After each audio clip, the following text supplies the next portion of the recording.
Good morning. Okay, so first of all, I want to thank you guys so much. I feel so blessed. You guys, my first video has gone over 2,000 views, so I'm super excited about that. And in the last couple of days, we've gotten over 100 new subscribers. So welcome to the channel. I'm so excited you're here. Okay, so Tater, hey, she's going to sleep on me. Tater. Tater and I are coming to haul a horse. We're here at Caravan Farms, and this horse has to go into the vet for a scope. So the cool thing about this is the vet that we had taken that Palomino horse into when her jugular vein was hanging out of her throat. And I gave them my information and said, hey, if any of your clients need any hauling, please give me a call. And so they're passing out my phone number, which is fabulous. So the other cool thing is at the same farm, hopefully on Saturday, there's 2 or 3 horses that need to be taken to a show up in North Scottsdale. And so hopefully I'll be hauling them up there too. So it's awesome that word of mouth is spreading. I literally don't advertise. It's just word of mouth that is spreading my name and my number and my services and things like that. So, and you know, what people are hearing about me is that I'm reliable and I'm on time and I'm trustworthy and all other stuff. And so that makes me feel really good that people are passing my name around. So we're going to wait for this horse. We arrived just a few minutes early. We're going to wait for this horse to get in the trailer. And then we have to get out to that appointment. And it's kind of far away, so there's no point in me going home and then all the way back. So I'm going to stay at the appointment and wait for her to be done. So. Oh, he's pretty. What a cutie pie.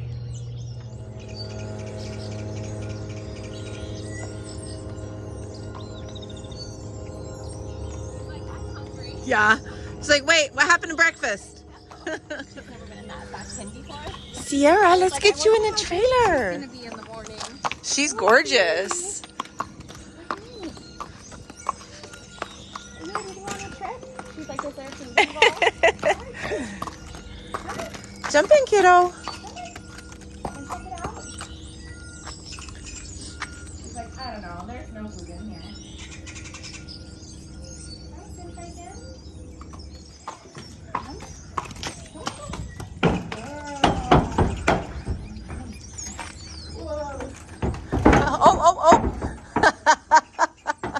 You weren't fast enough. Do you want me to do it? Yeah, is that okay? That's okay. Yeah, Yeah. I don't see what the rope was. Here, go ahead. No, you're good.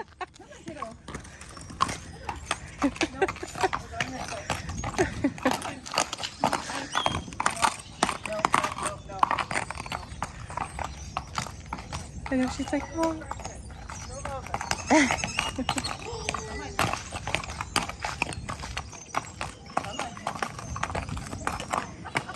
I know now She she's has a one-track mind.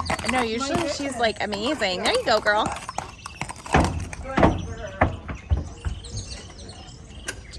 There we go. All right. There, you're in there. She's like, but my breakfast is that way. I know. She's like, wait a minute. It's over there. I know. I don't think it's probably been a while since she's not eaten in the morning. So you can tell that she's food motivated. Yes, yes. Oh my gosh, she so is. How old is she? She's 13. 13. Okay. And why is she going in to get to the vet? We think she has ulcers. Okay. So she's just been bucking and angry and So whenever you try and ride her, she's acting up and you yeah, can't well, I figure don't out ride her, why. my daughter does. Okay. But yeah, she's just acting up. Yeah, just kicking. We can't figure out why. Okay. Yeah. All right. All right. So are you going to follow me over there? Okay. I'll meet you there. All right, sounds good. All right. Here we go. It's a little tucked back here, so that's kind of hard, but all right.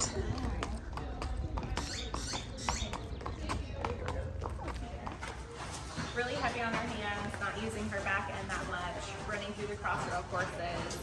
It's just not like her. She would also buck and crow hop a lot, mostly the canter on the right lead. And then just like, she got just real irritated. Like, we couldn't even groom her. Like, we were grooming her, like petting her out or anything, petting her, she would just sit there and try and bite us, which is not like her at all. She's like super sweet. but mostly just like huge bucks. When my dog would ride, they're always like, you know, walk trot was fine, and as soon as they would start to canter, like that would be like super irritating for her. She's always been girthy since we've had her. You know, How long obviously is that she? got a little worse since July. July. Yeah. Okay. How old is she? She's 13. 13. Okay.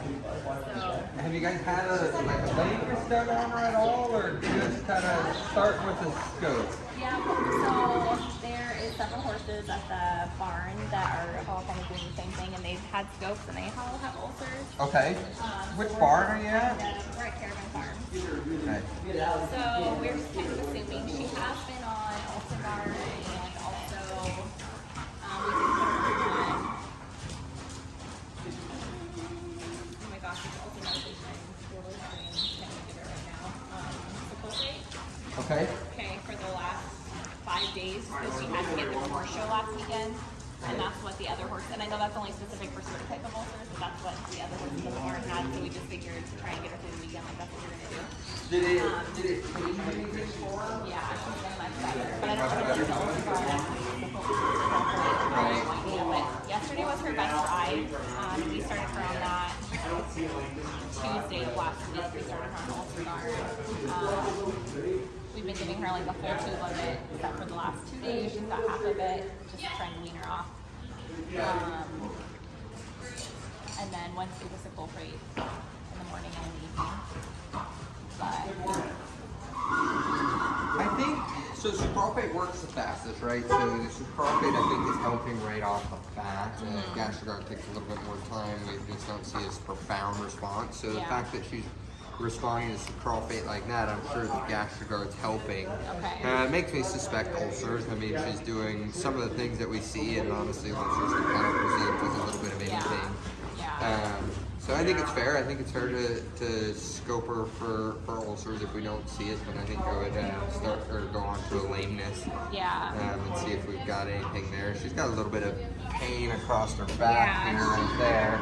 Well, I have been told that she does have, but it's just kind of been diagnosed by like, you know, touching and feeling.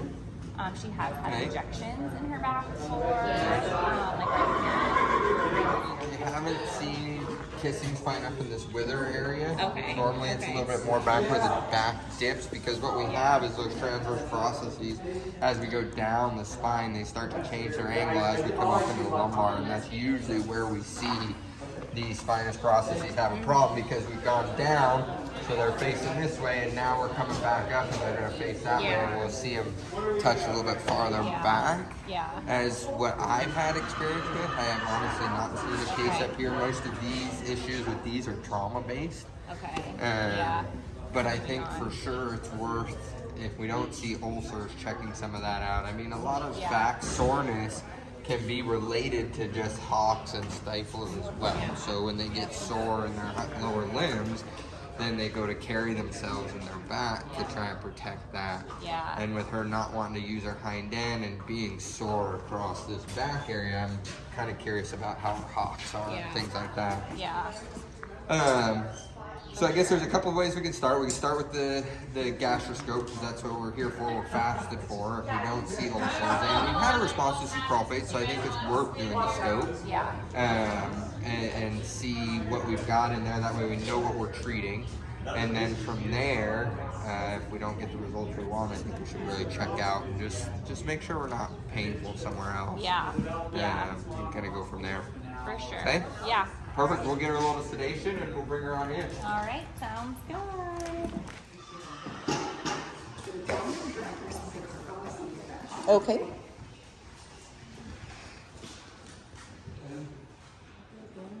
Look at that head going down. She's drunk. And we'll switch off, okay? All right. Bear with me. All right.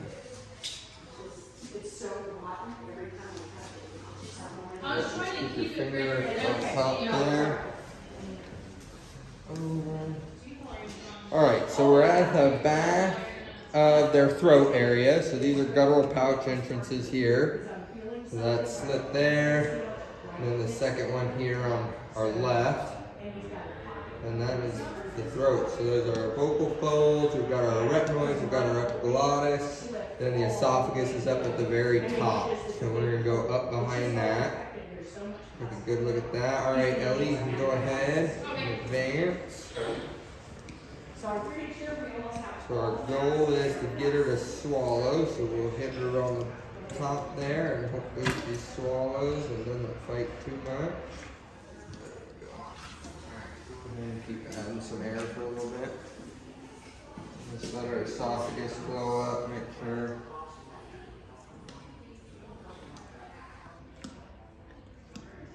So we're in the esophagus, and you can tell because it's continuing to collapse on us, so we add a little bit of air to keep pumping it up so we can see where we're going, make sure our scope's not turning back on itself. If we're in the trachea, it'd be good and open, big open area, not smooth muscle that's collapsing, it'd be good and rigid. There, you gotta work with this. You're being kind of a little bit of a thing.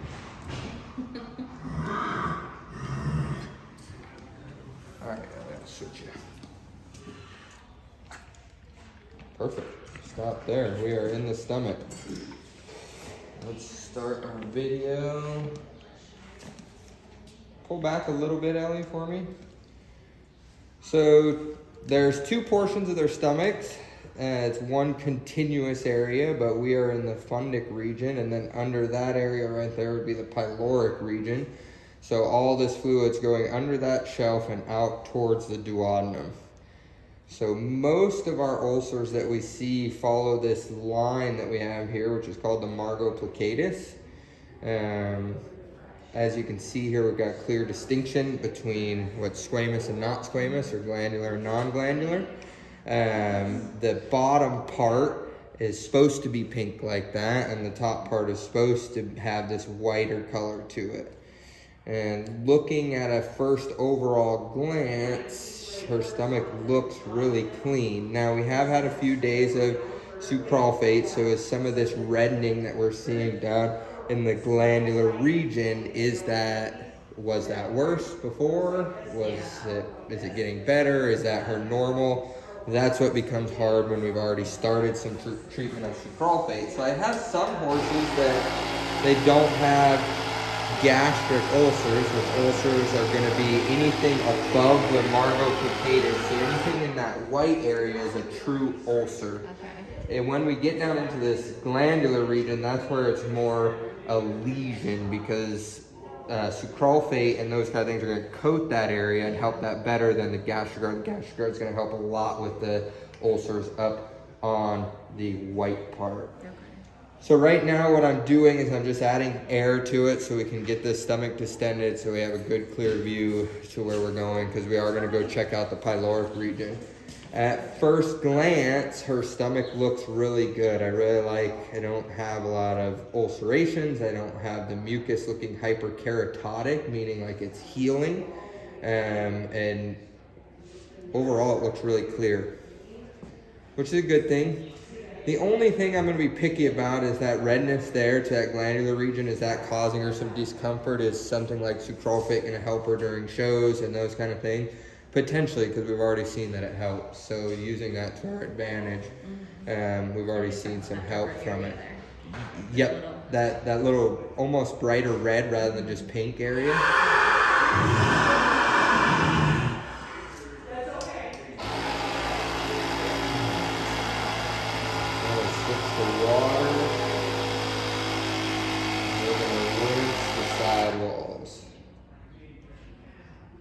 See if we uncover anything.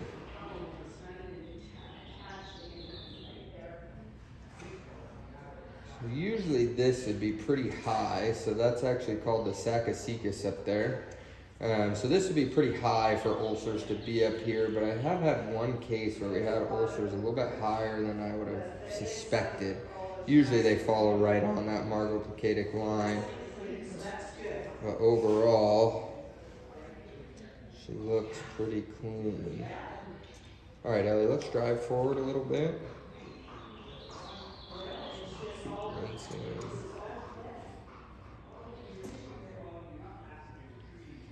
On this area right here, I feel like 5 days would be kind of early for GastroGuard to be curing this as far as this hyperkeratotic area is that old ulcer areas. Did she have ulcers before?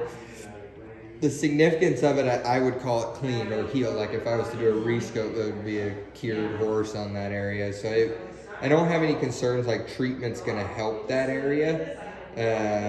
I think overall, she looks really good. So that there is where we're gonna head. That's under into the pylorus. So that little ledge tends to be an area where we see a lot of ulceration or irritation, and even there she looks really good. Let's see if I can get us turned enough to see.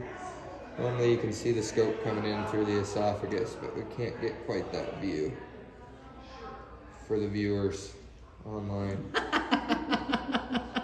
I appreciate this. You're gonna stick it on no.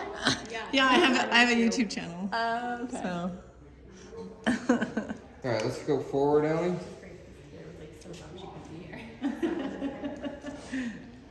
So now we are kind of down in the stomach contents. You guys did a good job of fasting her. We have that down now. We have an isolation goal. Keep going forward, Ellie. Back out just a little bit more. Keep coming nice and slowly till I say so.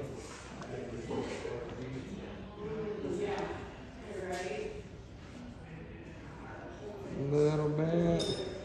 So that is the opening out into the duodenum there. You can see how it just opened.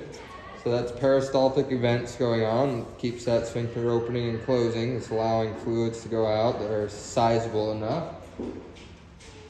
And overall, we've got some irritation down here. I wouldn't call that a polyp yet. It doesn't have a ulcerated enough head to it.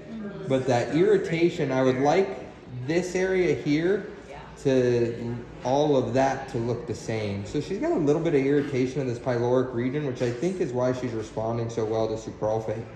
I don't see a polyp or a lesion in this area, just some irritation that I think will respond to coating her stomach and kind of get the results we're hoping for. So that should it looks like camouflage, right now? It'll look like this, but you can see how this is a lot more irritated. Right. So see the red areas versus it's supposed to look like this. I would call this all normal here. Now, this spot down low right here, I think that area is where when she swallowed us and we went under that ledge, our scope hit. So we caused that irritation, but we didn't cause all this on the other side. So she's got a bit of irritation there, which I think explains our response to the sucralfate. Ellie, let's go forward. We'll see if we can peek down in the duodenum quick. Do it for the YouTube. We do get to have fun as vets too.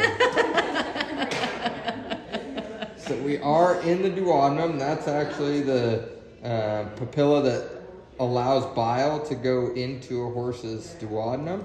Now horses, unlike dogs and humans, they don't have gallbladders, so it's continuous flow.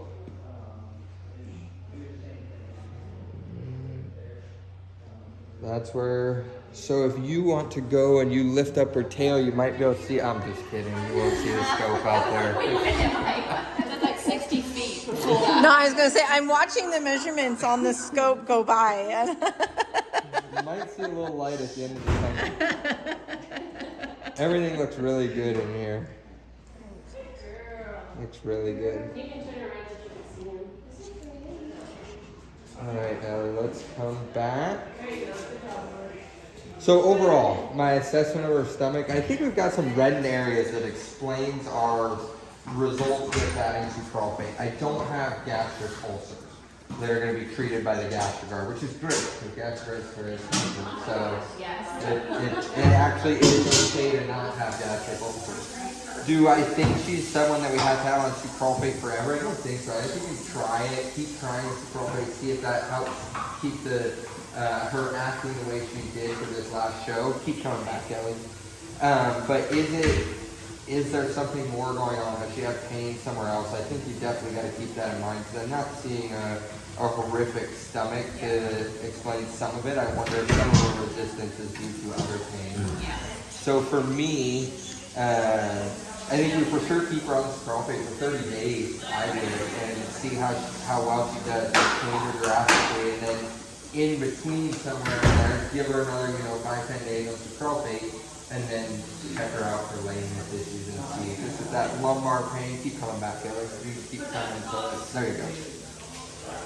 Alright. Okay, so for my YouTube videos, can you explain the difference between GastroGuard and Sucralfate? So sucralfate is going to coat the stomach. So if you're going to line the stomach to protect it from the acid, that's what sucralfate's going to do. Okay. GastroGuard works on the secretion of acid, so it decreases the excretion of it so that we don't have as much acid production. Gotcha. So that's the difference between the two. Thank you. Sister, no. Oh.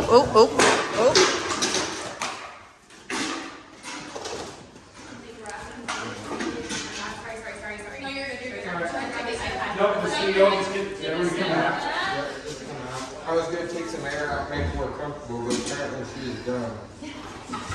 She decided she was going to be done. Everybody else out of the treatment room. Everyone out of the treatment room, please. Yeah, let's see. That way no one gets hurt. Yep, I get it. That hasn't happened, okay? Is Ray Horse got loose? No, she didn't get loose. She just bolted forward. But I agree. I think you got to get a diagnosis with this spine, and I think you've got to add a lameness in there. Yeah. I could look at the radiographs, but there's more to just looking at radiographs. We've got to have the physical attributes of the lameness that help us understand exactly what's going on. So I would get her set up for one of those, Okay. and we can go forth with. I think she needs a little bit more work. I don't see enough on the scope that explains what you guys are feeling. Yeah. Okay. And this is very important. That was fun, her flying forward like that. She was like, okay. She's like, I'm done. Yeah. I've reached my limit. I'm done. That's good. So I'm glad her ulcers weren't awful. Yeah. Okay, so that was kind of interesting actually. So this horse went in for the scope, and mid-scope, they were almost actually done. The guy was going to take some of the air that he had put in the stomach out, and another horse showed up in the doorway off camera, and this horse, it was enough to bring this horse all the way out of sedation, and she lunged forward. And so it was just, get everybody out, make sure everybody's safe and stuff like that. So they gave her spring shots, and the owner got her medication, and we're headed home. So all is good. So we're going to keep an eye on her ulcers. And then if she doesn't get better after about 30 days, then they're going to come back and check out whether or not she has something called kissing spine. And I'll show you an image of what kissing spine looks like. So this horse is a hunter jumper, and so kissing spine, depending on how bad it is, can be a career-ending injury. So we're just gonna have to see where she goes from here. So we're gonna keep her off of food for a couple of hours before until her sedation wears off, and then she's good to go. A huge thank you to the vet clinic for allowing me to videotape and making this some sort of education for you guys to see what a scope for gastric ulcers looks like. It was so funny. The vet started joking about whether or not I could lift her tail and see the light of the scope from the other end, but he wasn't going that far. So, hey mama. Hey Sierra. All right, you ready to get out, kiddo? Oh. Oh, goodness. Sweet girl. Okay, move your head. Good girl. All right, let's back up. Nope. We're going to back up. Let's go. Come on, you can do it. Good girl. There you go. Come on. Good. That's a good girl. Delivery. Call me if you need me again. Can you text me your YouTube channel? Sure. The girls will love that. They went up to, over the summer, they went to like AZ Equine and they did like a big thing up there for That's the awesome. club, and they're all like super interested. That's so, awesome. yeah, anyway, That's awesome. thank you so Absolutely. much. All right. Have a good day. Save my number and pass it on to anybody that needs it, okay? All right. See you later.